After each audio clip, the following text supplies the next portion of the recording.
I'm Hudson, 33 years old, from Boston. My brother Kevin and I were inseparable growing up. I built a successful tech company while he chased his photography dreams. When he got engaged, I happily offered to help with wedding costs. What started as $15,000 somehow ballooned to over $30,000. Then came the text that shattered everything. "Sorry, we're at capacity. You can watch online." My own brother's wedding that I paid for. Before I dive into how my own brother stabbed me in the back, let me know where you're watching from and hit that subscribe button if family betrayal has ever left you speechless. Kevin is 5 years younger than me. We grew up in a middle-class neighborhood in Massachusetts where our dad worked as an insurance agent and mom was an elementary school teacher. Life was pretty normal until I turned 15 and Kevin was 10. That's when our parents dropped the bomb that they were getting divorced. I still remember the night they told us. Mom and Dad sat us down in the living room after dinner. The air felt heavy, like right before a thunderstorm. Kevin was building a Lego spaceship on the carpet, completely oblivious to what was coming. When they finally said the words, Kevin's hands froze mid-air, that little red brick suspended between his fingers and the half-built spacecraft. I watched his face crumble, and something inside me changed forever. In that moment, I silently promised myself I would always protect my little brother. The divorce was messy. Dad moved out, then came the custody battles, the arguing over phone calls, the tense exchanges during drop-offs and pickups. Mom tried her best, but she was devastated too. I stepped up, making sure Kevin had breakfast before school, helping him with homework, and most importantly, being the emotional support he needed. Kevin and I couldn't have been more different personality-wise. I was always practical, organized, planning 10 steps ahead. Even as a teenager, I was saving money from my summer jobs, researching colleges with good business programs, setting goals. Kevin was the creative one. He could lose himself for hours with his sketchbook or later his camera. He saw beauty in things most people overlooked. Where I saw a crumbling abandoned building, Kevin saw texture, history, and stories.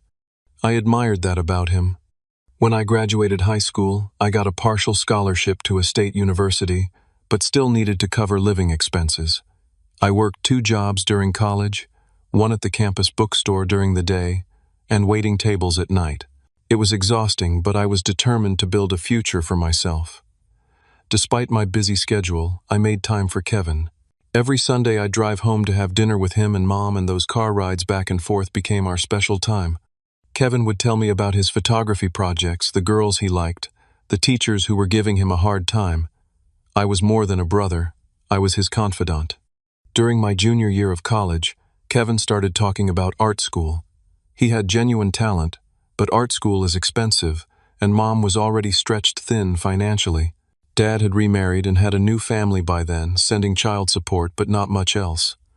When Kevin got accepted to his dream photography program, I didn't hesitate.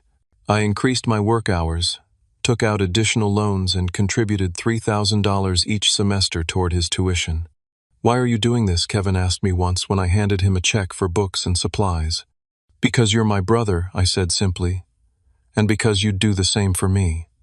After college, while Kevin was still in art school, I started my tech company. The first 2 years were brutal. 16-hour days, ramen noodle dinners, sleeping on a futon in my tiny office to save on rent. But gradually, things took off. We developed a specialized security software that caught the attention of some major clients. By the time I was 28, I had 20 employees and had just purchased my first home. As my financial situation improved, I made sure Kevin benefited too. I took him on a trip to Iceland when he expressed interest in photographing the northern lights. I bought him professional camera equipment for his birthday. When he needed a reliable car, I helped with the down payment. It wasn't about the money. It was about supporting his dreams the way I wished someone had supported mine during those tough early years. Kevin graduated from art school with a portfolio of stunning work, but struggled to find steady employment. The reality of making a living as a photographer hit him hard. He picked up freelance gigs and worked part-time at a camera shop, but there were months when he couldn't make rent. I was always there to help, no questions asked. "You'll get on your feet," I'd tell him. "Your work is amazing. It just takes time for people to recognize talent." Then Kevin met Jessica at a gallery opening where some of his photos were being displayed. She was attractive, confident, and seemed genuinely interested in his work. According to Kevin, she came from a wealthy family and worked in marketing for a luxury hotel chain. On paper, she sounded perfect. The first time I met Jessica was at a dinner Kevin arranged at an upscale restaurant way beyond his budget. I remember thinking it was odd that he'd chosen such an expensive place when he'd asked me for rent money just 2 weeks earlier. Jessica was charming enough, complimenting my business success and asking thoughtful questions about Kevin's childhood. But something felt off. The way she controlled the conversation subtly corrected Kevin's table manners ordered for both of them without consulting him. Tiny red flags that I brushed aside because Kevin seemed happy. "She's really something," I told Kevin when he called the next day to ask what I thought. "Isn't she great? I've never met anyone like her," he gushed. "She believes in my work, Hudson. She thinks I could be really successful." Over the next year, I watched their relationship develop. Jessica always had ideas about how Kevin could improve himself. New clothes, different haircut, better apartment, and Kevin soaked it all up, desperate to be the man she thought he could be. I bit my tongue because who was I to judge? Kevin was an adult. But I couldn't ignore how he began canceling our regular hangouts, how his calls became less frequent, how he seemed to adopt Jessica's opinions as his own. "Kevin and I have decided that commercial photography is beneath his talents," Jessica announced during one dinner at their apartment. Kevin nodded along, though just months earlier he'd been excited about potentially shooting product photos for a local business. Despite these concerns, I was genuinely happy when Kevin called me, voice bubbling with excitement, to share that he had proposed to Jessica, and she'd said yes. My brother was going to get married, and I was determined to support him even if I had reservations about his choice of partner. "I'm really happy for you, Kev," I said, meaning it, because ultimately all I've ever wanted is for my little brother to be happy. Kevin and Jessica got engaged after dating for 2 years. Kevin called me on a Tuesday night, his voice practically vibrating with excitement. "She said yes, Hudson. I asked Jessica to marry me, and she said yes." I felt a genuine surge of happiness for him. Despite my reservations about Jessica, my brother was clearly in love. "That's amazing, Kev. Congratulations. How did you do it?" He launched into the story about a sunset proposal at a vineyard, complete with a photographer hiding in the bushes to capture the moment. It sounded beautiful and thoughtfully planned. It also sounded expensive for someone who had been struggling financially. "The ring is gorgeous," Kevin continued. 4 carats princess cut. Jessica has always been specific about what she wanted. A 4-carat diamond. My stomach tightened. A ring like that would cost well over $20,000. "That's quite a ring," I said carefully. "How did you manage that?" There was a slight pause. "Well, I put it on credit cards. Multiple cards, actually. I know it sounds crazy, but Jessica deserves the best, and her family has certain expectations. I wanted to lecture him about debt and financial responsibility, but this wasn't the moment. This was a celebration, and I didn't want to dampen his joy. We're having a dinner next weekend with Jessica's parents," Kevin continued. "I'd love for you to come. They're excited to meet my successful big brother." The dinner with Jessica's family was at their sprawling home in an exclusive suburb. Mr. and Mrs. Lawrence greeted me with practiced smiles that didn't quite reach their eyes. Their house was immaculate, filled with expensive art and furniture that looked like it had never been sat on. Despite Jessica's tales of family wealth, there was something performative about their affluence. "So you're in tech," Mr. Lawrence said over appetizers, swirling his scotch. "Fascinating field. Volatile, though, isn't it? Here today, gone tomorrow." "Some sectors can be unpredictable," I replied diplomatically. "But security software tends to have staying power. Everyone needs protection." Mrs. Lawrence directed the conversation to the engagement. "Jessica has always dreamed of a June wedding. The Fairview Country Club has a 2-year waiting list, but the membership director is a dear friend." Jessica beamed. "We're thinking 150 guests, garden ceremony, 5-course dinner. Very elegant but not ostentatious." Kevin nodded along, but I caught the flicker of anxiety in his eyes. The engagement ring debt was clearly just the beginning. After dinner, Jessica and her mother disappeared to discuss wedding magazines, leaving Kevin, Mr. Lawrence, and me with after-dinner drinks. "Now, about the wedding," Mr. Lawrence said abruptly. Traditionally, the bride's family handles these things, but we're in a bit of a cash flow situation with our property investments. Nothing serious, just temporarily illiquid. His $10,000 watch glinted under the chandelier as he reached for his drink. We can contribute $20,000 toward the wedding, he continued. But Jessica has expensive taste. Always has. Kevin mentioned you've done well for yourself. I felt ambushed. This was clearly a rehearsed conversation. I'm happy to help Kevin however I can, I said carefully. What kind of budget are we looking at total? Mr. Lawrence mentioned a figure that made my eyes widen. Kevin stared at his shoes. Later that night, Kevin called me from his car. I'm sorry about that, he said, voice tight with embarrassment.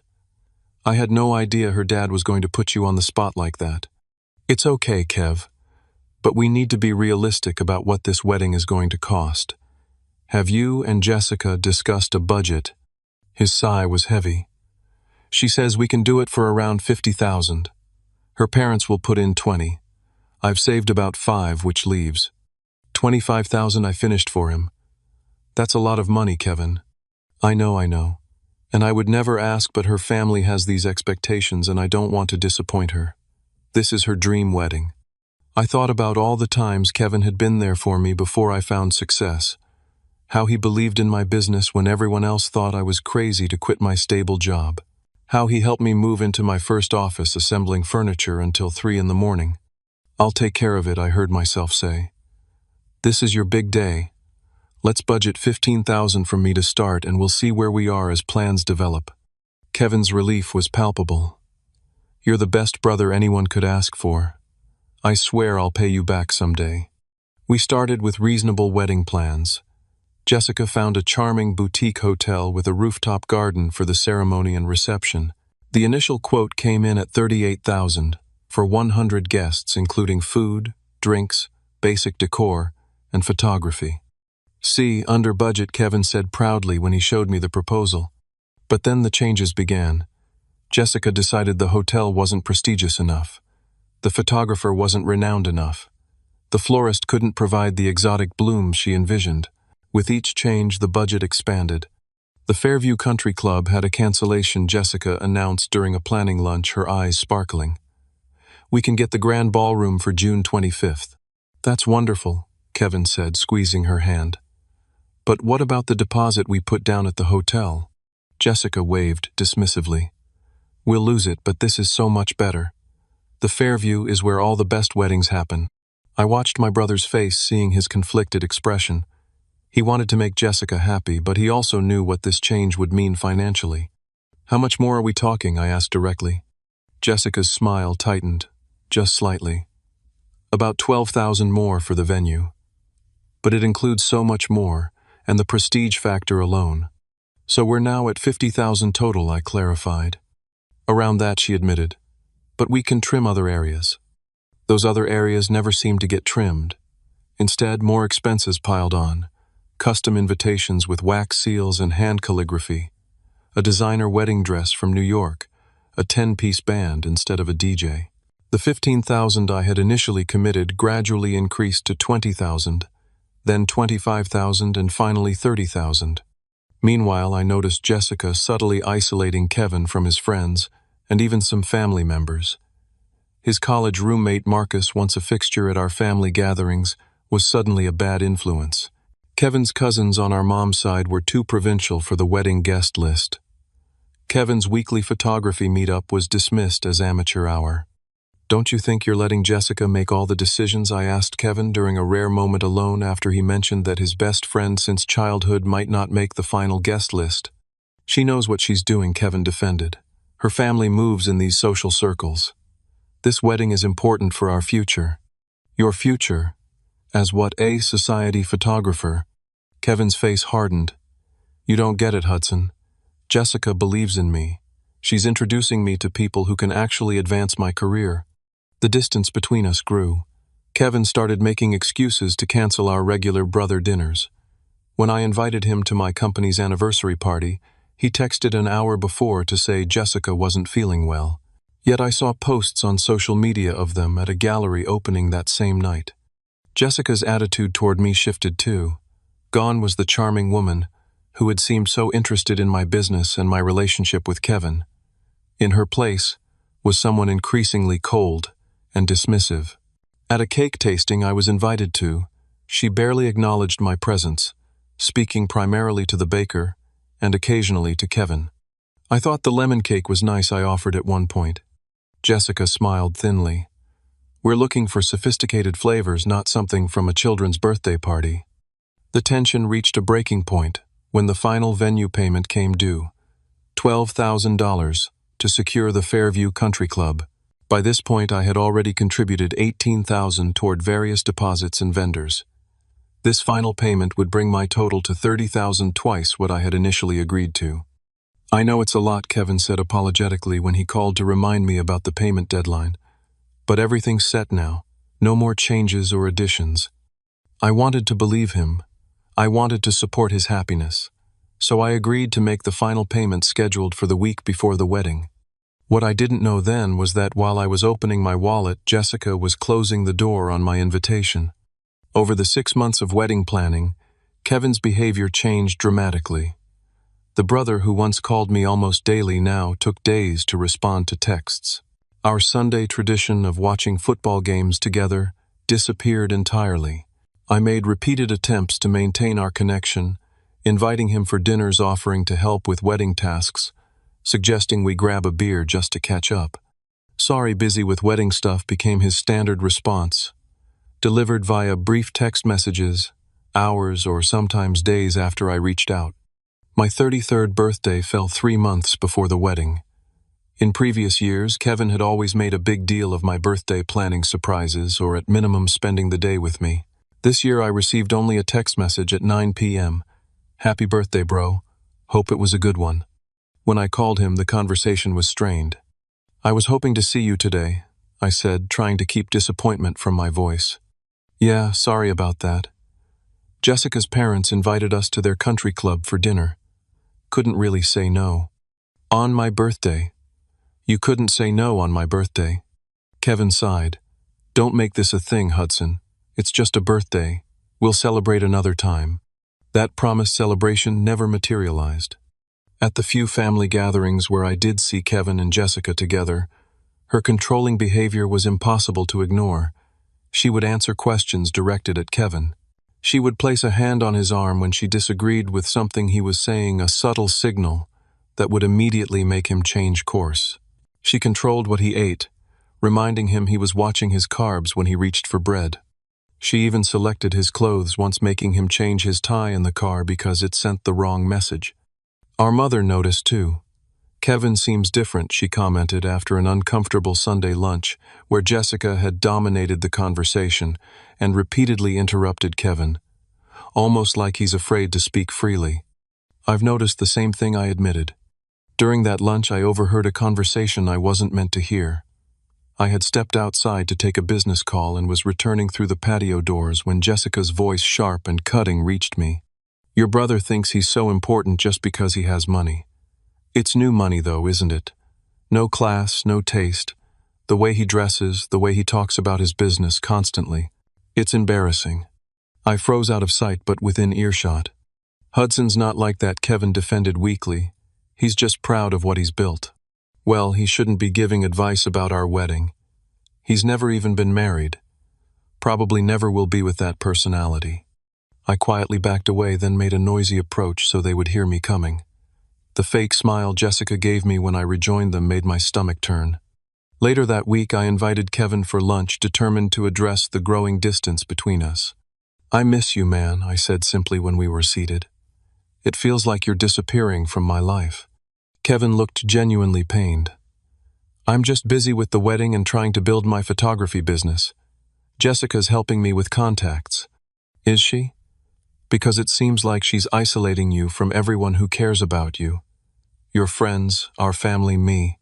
His expression hardened. That's not fair. Jessica wants what's best for me. Does she? Or does she want to control you? You're being ridiculous, he snapped. Jessica loves me. She believes in my potential. The Kevin I know didn't need someone to tell him his worth. He stood up abruptly. Maybe you don't know me as well as you think. Maybe Jessica sees something in me that you don't. He left before our food arrived, leaving me sitting alone with 2 plates and a sinking feeling that I was losing my brother. My girlfriend Sophia, who had met Kevin and Jessica several times, expressed her concerns openly. "There's something off about their relationship," she said one night as we discussed the situation. "Jessica doesn't treat Kevin like a partner. She treats him like a project." "I see it too," I admitted. "But what can I do? He's a grown man making his own choices." Maybe Sophia suggested gently, "You need to stop financing those choices. You're enabling this situation." I considered her advice, but couldn't bring myself to pull financial support so close to the wedding. It would devastate Kevin and potentially damage our relationship beyond repair. I still hoped that after the wedding things would normalize. As the big day approached, I attempted to stay involved in the planning, if only to maintain some connection with my brother. Jessica's parents hosted a dinner to discuss final arrangements. I arrived to find Jessica's extended family well represented along with her parents' friends, but was the only person from Kevin's side. Throughout dinner, Jessica's father treated me with thinly veiled contempt, despite the fact that I was contributing significantly more to the wedding than he was. When I offered an opinion about the timing of the ceremony, he cut me off. "We've already decided that 4 o'clock is ideal. The light will be perfect for photographs." Jessica's mother added, "The Fairview has decades of experience with society weddings. They know exactly how these things should be done." Every suggestion I made was dismissed. Every question I asked was treated as an imposition. Yet when the conversation turned to the final venue payment, all eyes turned expectantly to me. "You'll have the check ready by next Friday," Jessica's father confirmed. "The venue requires payment in full 7 days before the event." "I said I would handle it," I replied, struggling to keep frustration from my voice. "I've never let Kevin down." Jessica smiled thinly. "We're counting on that." Kevin remained mostly silent throughout the dinner, speaking only when directly addressed. Several times I caught him looking at me apologetically, but he never once defended me or acknowledged my contributions. On the drive home, I called my mother. "Have you received your invitation to the wedding yet?" I asked. "Yes, it came last week. Beautiful envelope, very fancy. Haven't you gotten yours?"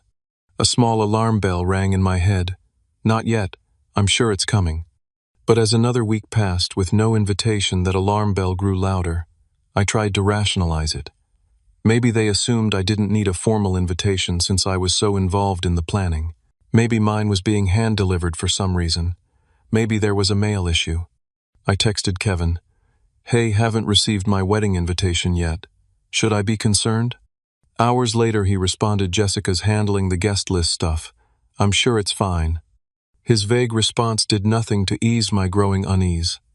The final venue payment deadline was approaching, and I was beginning to question everything about this situation. "Something's not right," I told Sophia. "Why wouldn't I have received an invitation by now? I'm his brother and I'm paying for 1/3 of this wedding." "Call him directly," Sophia advised. "Don't let him hide behind texts." I tried, but Kevin didn't answer my calls. The wall between us had never felt so impenetrable.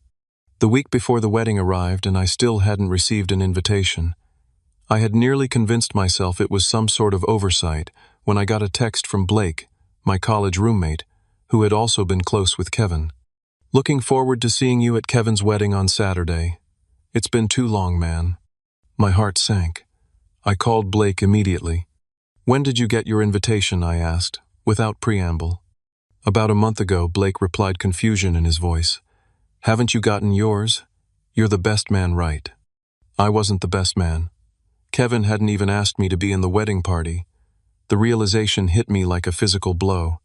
"Yeah, must have been lost in the mail," I lied. "See you there." I hung up and immediately texted Kevin. "We need to talk about the wedding. Now." His response came hours later. "Super busy with last-minute stuff. Can it wait?" "No, it can't." Why has everyone received invitations except me? This time the delay was even longer. Finally, around midnight, my phone buzzed. About that. We had to make some tough decisions on the final guest list. The venue has strict capacity limits. Jessica thought since you've been involved in the planning you'd understand. You can watch the live stream, though. I stared at the message in disbelief. My own brother was uninviting me from his wedding, a wedding I had contributed $30,000 toward. I felt sick. Before I could respond, another text came through, this one from Jessica. Kevin's having a hard time explaining this, so I'll be direct. The final guest list is at capacity with family who are traveling internationally and important industry contacts for Kevin's career. Unfortunately, we couldn't make space for local family who we see regularly. We'll be setting up a nice live stream, and we can celebrate when we return from our honeymoon. We still need the final venue payment by tomorrow. The routing number is the same as before. The audacity left me speechless. Not only was I being excluded from the wedding, but I was still expected to pay for it, and the justification was insulting. Local family who we see regularly, I had barely seen Kevin in months. I couldn't sleep that night. I paced my apartment, alternating between rage and heartbreak. Around 2 a.m. I texted Blake again. This is going to sound strange, but could you send me a picture of your invitation? He responded quickly despite the hour. Sure, here you go. The invitation was elaborate with gold foil lettering and a wax seal. But what caught my eye was the line indicating the ceremony would be followed by dinner and dancing for 180 guests. 180 guests. Well above the capacity Jessica had claimed was the issue. I wasn't done investigating. The next morning I called Marcus, Kevin's childhood best friend. Are you going to Kevin's wedding? I asked. No, Marcus replied, a note of hurt in his voice. I didn't get invited. Jessica told Kevin I'm a negative influence or something. Can you believe that? After 20 years of friendship. So it wasn't just me.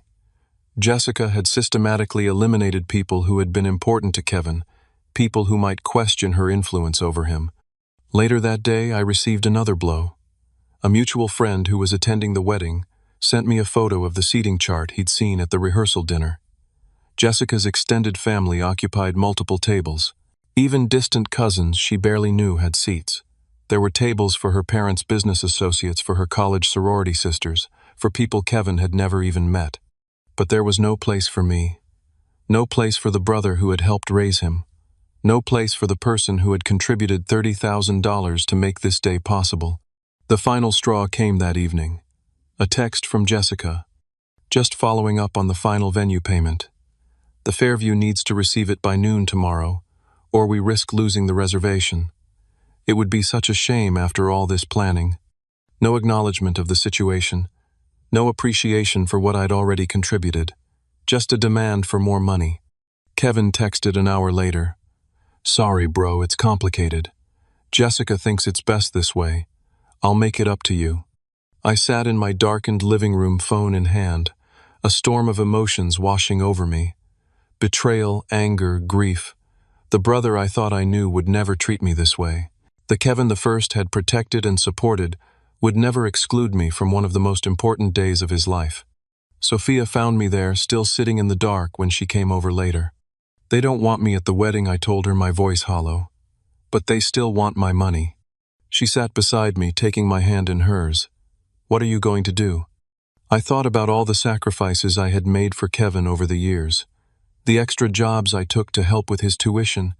The countless times I had put his needs before my own. The $30,000 I had already spent on a wedding I wasn't welcome to attend. I'm not going to be used like this, I said finally. Not even by my own brother. That night I made a decision that would change everything. The next morning I drove to the Fairview Country Club. I needed to see this venue that was apparently worth sacrificing our relationship for. It was as opulent as I expected, with manicured gardens, marble columns, and a grand ballroom that could easily accommodate 200 guests. I asked to speak with the events manager, a professional woman named Rachel, who had clearly handled her share of wedding drama. I'm Hudson, Kevin Miller's brother, I introduced myself. I've been funding much of his wedding to Jessica Lawrence. Rachel consulted her computer. Yes, we have a $12,000 balance due today for the Miller-Lawrence wedding. I was supposed to make that payment, I explained. But there's been a change of plans. I won't be attending the wedding because I wasn't invited. Given that I've already contributed significantly to other aspects of the wedding, I won't be making this final payment. Rachel's expression shifted from professional politeness to genuine sympathy. You're paying for a wedding you're not invited to. Apparently so. I've already contributed $18,000 to various vendors. This venue payment would bring my total to $30,000. She shook her head. I've been in this business 15 years and thought I'd seen everything. Is there anything that can be done at this point? I asked. Legally, I mean. I was never under contract with the venue. That's between you and the couple. Rachel nodded thoughtfully. The contract is with Mr. Miller and Miss Lawrence. If the final payment isn't received by noon today, we have the right to cancel the reservation and retain the deposit as a cancellation fee. As we discussed the situation further, Rachel revealed something that only confirmed my decision. Between us, she said, lowering her voice, Miss Lawrence has been one of our more challenging clients. She's made numerous demands outside our contract, berated our staff, and changed major details multiple times after deadlines. Several of our vendors have threatened to walk away despite cancellation penalties. This matched the Jessica I had come to know, someone who viewed service providers as beneath her, who believed rules didn't apply to her, who expected everyone to bend to her will. Thank you for your time, I said, standing to leave. I won't be making the payment. The reservation will be automatically canceled at 12:01, Rachel confirmed. I'm sorry about your situation.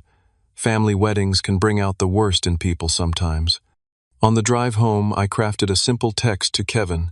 I won't be making the final venue payment. Find another way to pay, or find another venue. This is what happens when you exclude the person financing your wedding. Within minutes, my phone exploded with notifications. First came a series of increasingly frantic texts from Jessica. There must be some mistake. The venue needs payment. Today. This is not the time for games, Hudson. Do you realize what you're doing? My entire family is flying in for this wedding. Then her parents joined in. This is completely unprofessional behavior. We will take legal action if necessary. You are ruining our daughter's special day out of petty jealousy. I silenced my phone and waited for the one call that actually mattered. It came shortly after noon. What the hell are you doing? Kevin's voice was a mixture of panic and rage. Exactly what I said I would do. I'm not paying for a wedding I'm not welcome to attend. You can't do this, Hudson. The wedding is in 3 days. Jessica is hysterical. I'm not the one who created this situation, Kevin. You and Jessica made it clear I'm not important enough to witness your marriage despite financing a third of it. Actions have consequences. It wasn't my decision, Kevin shouted. Jessica and her mom handled the guest list. They said we had to cut it down. And yet her second cousin from Finland made the cut. Her dad's golf buddies made the cut. But your brother didn't. There was a pause before Kevin spoke again, his voice smaller. What am I supposed to do now? You have options. Jessica's parents could cover the balance. They certainly appear to have the money. You could find a less expensive venue with 3 days' notice. Or you could admit to your guests that you prioritized Jessica's distant relatives over your own brother who was paying for everything. You're enjoying this, aren't you, Kevin accused? You've always been jealous of what Jessica and I have. The unfairness of this statement took my breath away. What you have is a relationship where she isolates you from everyone who cares about you and treats your family like ATMs. But sure, I'm jealous. This is unforgivable, Kevin said flatly. If you don't make this payment, we're done. We were already done when you decided I didn't deserve an invitation. I was just too slow to realize it. I hung up feeling simultaneously terrible and relieved. The confrontation I had been avoiding for months was finally happening, even if it wasn't on my terms. Over the next few hours, the situation exploded beyond our immediate circle. Jessica's parents called our mother, who then called me in tears. How could you do this to your brother? She demanded. Did Kevin tell you I wasn't invited to the wedding? I countered. There was a pause. What are you talking about? I explained everything, the increasing wedding costs, the growing distance, the deliberate exclusion. Mom's tone changed immediately. That can't be right. There must be some misunderstanding. There's no misunderstanding, Mom. Kevin confirmed it himself. Jessica and her family decided I wasn't important enough to include, but my money still was. Other family members began calling too as news spread. Opinions were divided. Some thought I was being petty and should just pay for the venue regardless of the invitation situation. Others were outraged on my behalf, especially when they learned about the full financial commitment I had already made. By that evening, Jessica had taken to social media, posting a carefully crafted version of events. Heartbroken to announce our wedding is in jeopardy because a family member who promised financial support has vindictively withdrawn it at the last minute. True colors always show eventually. Her post garnered hundreds of sympathetic comments. People who didn't know the full story were quick to condemn me as the villain. Even some family members who should have known better were taken in by her narrative. Kevin remained notably silent on social media, but the text messages from him continued, alternating between anger, bargaining, and guilt trips. "I can't believe you would sabotage my wedding. What will it take to fix this? Name your price. Mom is devastated. Is that what you wanted?" I finally turned my phone off completely. Sophia stayed with me that night, a silent support as I processed the magnitude of what had happened. "You did the right thing," she assured me. "It wasn't about the money. It was about respect." "I know," I said. "But it still feels like I've lost my brother." "The brother you thought you had wouldn't have put you in this position," she pointed out gently. She was right, of course. The Kevin I had protected and supported all these years would never have treated me this way. Either he had changed fundamentally, or perhaps I had never truly known him. The next day I learned through family members that the wedding venue was officially canceled. Jessica's parents had refused to cover the cost, claiming financial limitations despite their obvious wealth. Kevin was frantically calling other venues, trying to find a last-minute alternative, but the upscale options Jessica deemed acceptable were all booked months in advance. For my own mental health, I blocked Kevin and Jessica on my phone and social media. The constant barrage of accusations and guilt trips was taking a toll, and I needed space to process my feelings. I didn't block Jessica's parents or other family members, though perhaps I should have. The messages from them were equally toxic, painting me as the villain who had single-handedly ruined a young couple's special day out of spite. What none of them seemed to understand was that this had never been about the money itself. It was about being used and discarded. It was about my brother allowing his fiancée to treat me with such blatant disrespect after years of support and sacrifice. As the original wedding date approached, rumors circulated through family channels. The ceremony was being moved to Jessica's parents' country club. No, it was being held in their backyard. No, it was postponed indefinitely. The uncertainty only added to the drama, with blame consistently directed my way. I tried to focus on work, on my relationship with Sophia, on anything but the wedding situation. But the sense of loss was pervasive. Despite everything, Kevin was still my brother. I had spent my life looking out for him, and now we weren't speaking at all. 2 days before what would have been the wedding day, my doorbell rang. I wasn't expecting anyone, and part of me feared it might be Jessica or her parents coming to confront me in person. What I never expected was to find Kevin standing there alone, looking like he hadn't slept in days. When I opened my door and saw Kevin standing there, I almost didn't recognize him. My usually well-groomed brother looked disheveled, with dark circles under his eyes and a defeated slump to his shoulders. He was alone, which surprised me. I had half expected Jessica to be with him, ready to launch into another tirade about my betrayal. "Can I come in?" he asked, his voice hoarse. I hesitated, then stepped aside. Kevin entered my apartment slowly, like a man walking to his own execution. He stood awkwardly in my living room, looking around as if he'd never been there before, though he'd visited countless times in the past. "You want something to drink?" I offered, more out of habit than hospitality. He shook his head. "I don't deserve your hospitality." This was not what I had expected. I had prepared for anger, for accusations, maybe even for begging me to reconsider the venue payment. I hadn't prepared for whatever this was. "Just say what you came to say, Kevin." He sank onto my couch, running his hands through his unkempt hair. "The wedding's off. Not just the venue. The whole thing." I sat down across from him, maintaining my emotional distance, despite the bomb he'd just dropped. Jessica found a better offer. The comment was cutting, and I regretted it immediately when I saw the flash of pain cross Kevin's face. "I called it off," he said quietly. "After everything blew up with the venue, things got ugly, really ugly." Jessica was furious. "Her parents were threatening to sue you." Everyone was blaming everyone else. And in the middle of all that chaos, something just clicked for me. He looked up at me, his eyes red-rimmed. "You were right about her, about all of it, and I've been so blind." I didn't respond. Part of me was still too hurt, too angry to offer easy forgiveness. Another part was wary that this might be manipulation, a new angle to get what they wanted. When the venue canceled, Jessica completely lost it, Kevin continued. She wasn't sad about not getting married. She was enraged about losing the perfect backdrop for her perfect day. She kept saying her friends would judge her. Her family would be embarrassed. He swallowed hard.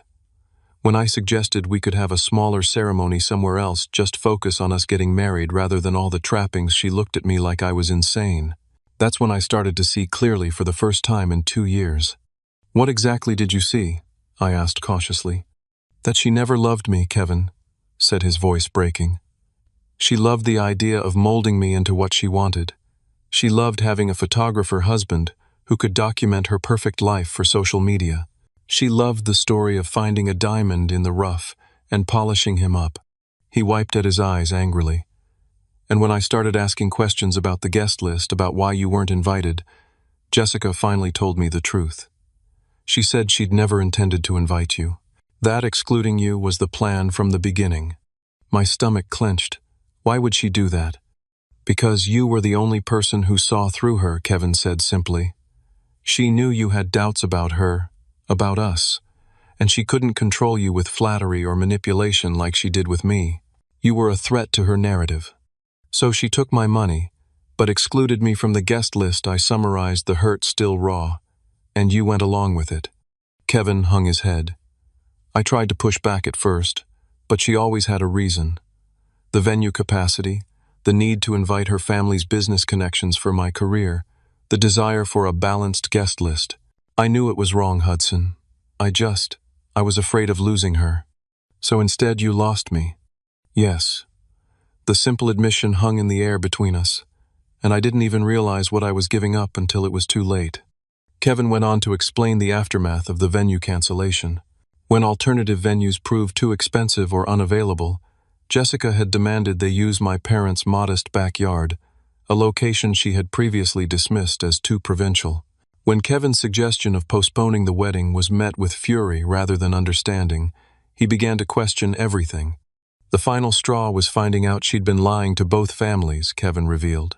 "She told her parents I was insisting on an expensive wedding to impress your tech industry connections. She told our mom that your control issues were creating tension.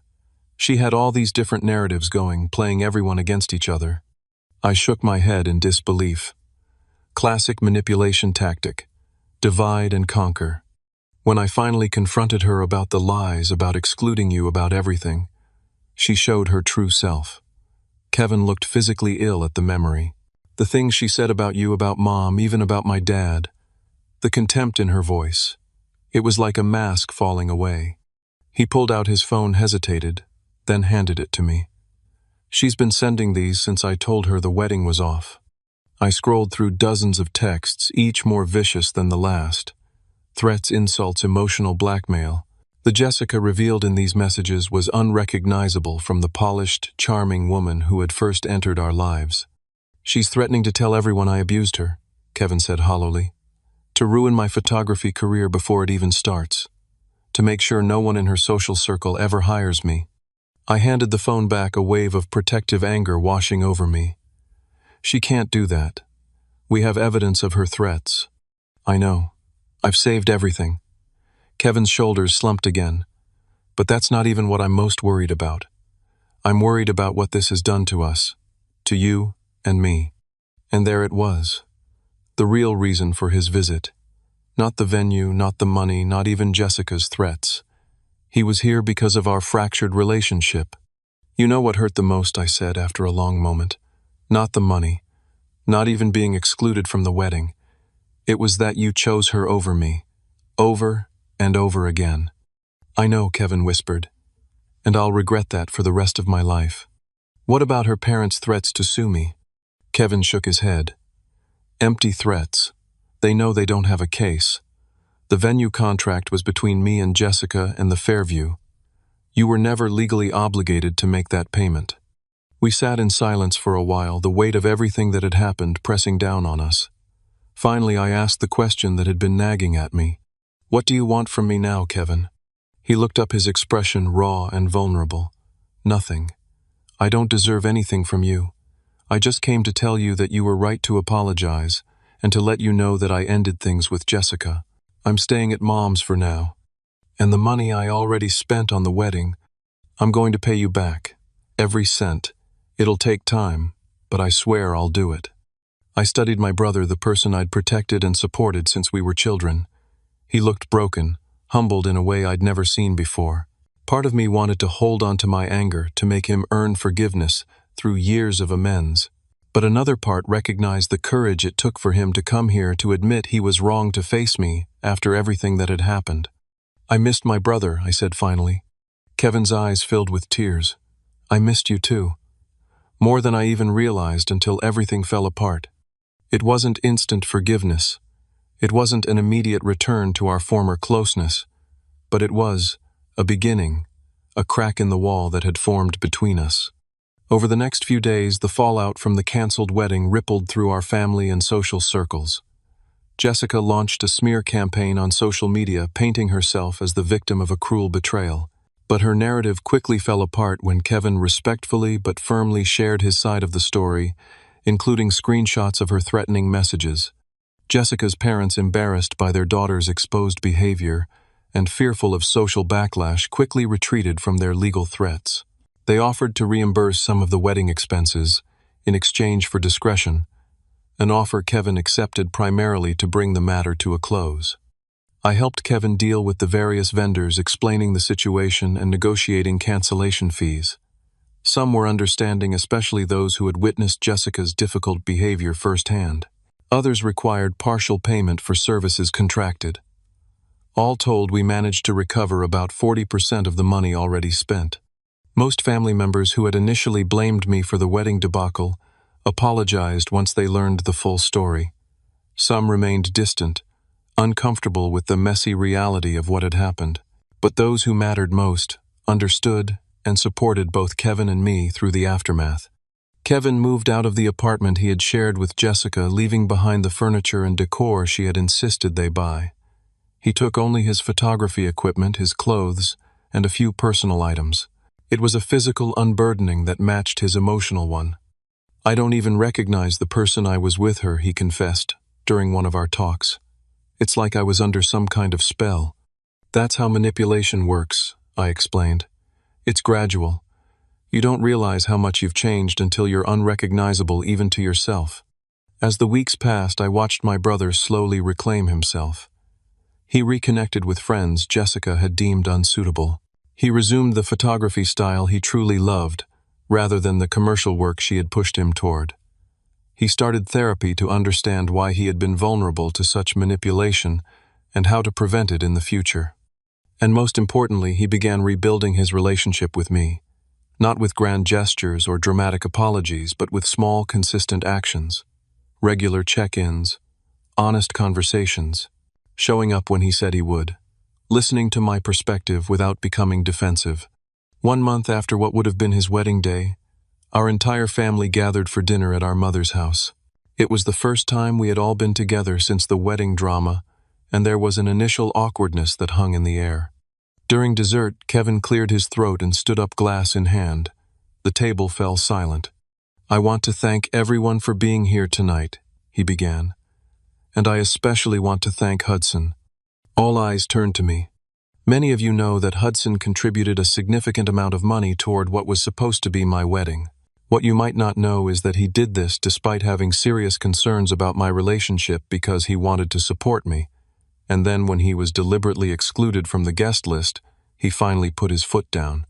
Kevin's voice grew thick with emotion. At the time, I was furious with him. I thought he was trying to ruin my happiness. What I didn't realize was that he was actually saving me from making the biggest mistake of my life. He raised his glass in my direction. "To my brother, who had the courage to do the hard thing when it would have been easier to just go along. I'm more grateful than I can ever express." The table erupted in applause, and I felt a weight lift from my shoulders that I hadn't even realized I was carrying. The villain in the family narrative had finally been recast as the reluctant hero. Later that night, as Kevin and I sat on our mother's porch like we used to do as teenagers, he turned to me with newfound clarity in his eyes. "You know what's crazy? I'm actually happier now than I've been in 2 years. Freedom will do that," I replied, "even when it comes with pain." And as we sat there in comfortable silence watching the stars emerge in the night sky, I knew that though our relationship had been damaged, it hadn't been destroyed. In fact, in some ways it was stronger now, forged in the fire of a painful but necessary truth. 6 months after the wedding that never happened, Kevin and I established a new tradition: Thursday night dinners, just the two of us. Sometimes we'd try new restaurants, other times we'd grab takeout and watch a game at my place. The content of these evenings mattered less than their consistency, the steady rebuilding of trust between brothers. Kevin had thrown himself into therapy with the same intensity he once devoted to pleasing Jessica. "My therapist says I have classic people-pleaser tendencies stemming from our parents' divorce," he explained during one of our dinners. "Apparently I was so afraid of more abandonment that I became willing to sacrifice my own needs and relationships to keep someone from leaving me." "That makes sense," I acknowledged. "You were just a kid when Dad left and it hit you hard. The irony is that in trying to keep Jessica happy, I abandoned everyone who actually cared about me." Kevin shook his head ruefully, including myself. Watching my brother's self-awareness develop was both impressive and heartwarming. Week by week, I saw glimpses of the old Kevin re-emerging, but with new boundaries and insights. He started saying no to things he didn't want to do. He became more comfortable expressing disagreement. He recognized when he was falling into old patterns of trying to please others at his own expense. My relationship with Sophia had deepened through the ordeal as well. She had stood by me when much of my family was questioning my decision, offering unwavering support without simply telling me what I wanted to hear. 6 months after the wedding debacle, I found myself browsing engagement rings, contemplating a proposal that felt nothing like the performative spectacle Kevin and Jessica had planned. "Just promise me one thing," Sophia said when I broached the subject of marriage. "No country clubs, no 5-piece bands, and definitely no custom letterpress invitations with wax seals." I laughed. "How about we elope?" "Don't tempt me," she replied with a grin. Kevin had made good on his promise to repay me, sending whatever he could afford each month. I never pressured him about it, and honestly, the money had stopped mattering to me the moment we began repairing our relationship. Still, I recognized that the repayment was important to him, a tangible way of making amends. 3 months into his repayment plan, I suggested an alternative. "What if you took the money you're sending me each month and invested it in your photography business?" Instead, I proposed during one of our Thursday dinners. Kevin looked up from his pasta confused. "But I owe you. And you've acknowledged that, which means a lot to me. But I'd rather see you build something sustainable than watch you struggle to repay a debt that's in the past." Kevin was silent for a long moment. "That's incredibly generous, Hudson. But I need to make this right. Then how about this? Use the money to build your business, and when you're successful, pay it forward. Help someone else who needs it." After some consideration, Kevin agreed to a modified version of my proposal. He would use half the monthly amount to invest in his photography business and continue repaying me with the other half, albeit more slowly.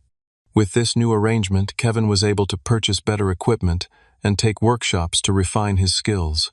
He focused on architectural and landscape photography, rather than the wedding and society event photography Jessica had pushed him toward. His passion for the work was evident, and gradually he began building a portfolio that reflected his true artistic vision. 4 months after our agreement, Kevin secured his first major client, a regional magazine that wanted a photo series on historic buildings.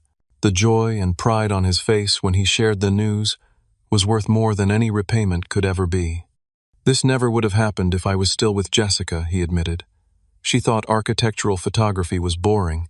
She wanted me shooting socialites and charity galas. Because that was her world," I pointed out. "And she wanted to mold you to fit into it." Kevin nodded thoughtfully. "I can see now how I was losing myself in her vision.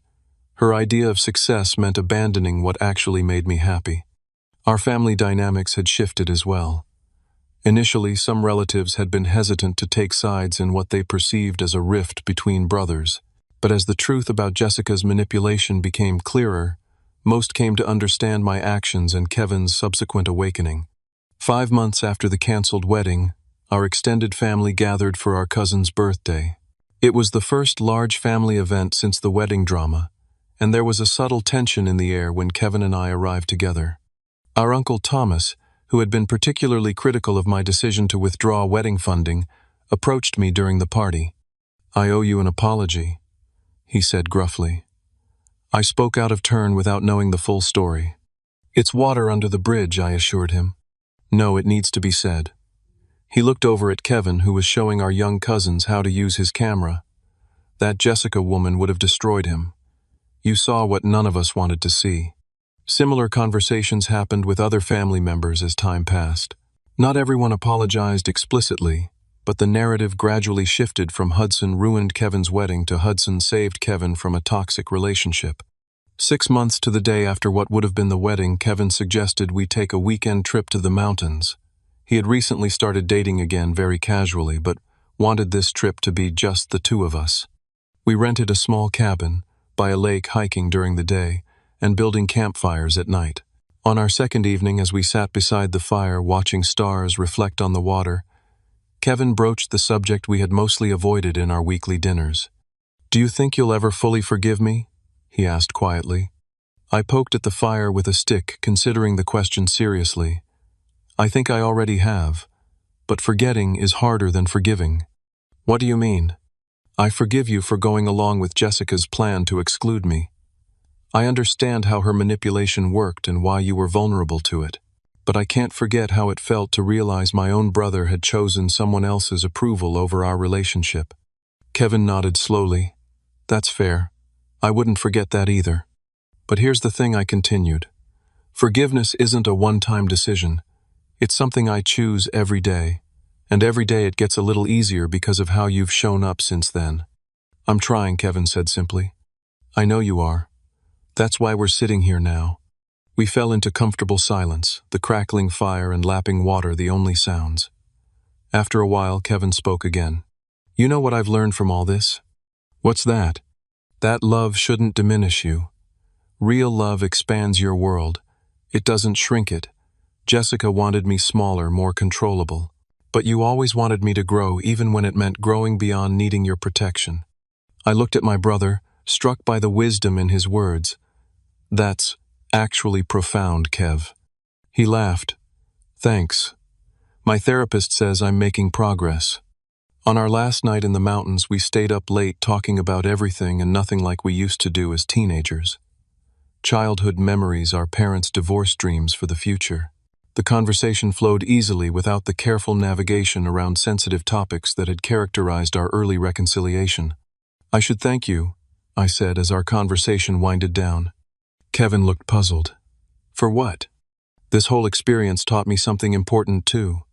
About boundaries, about standing up for myself, even with the people I love most."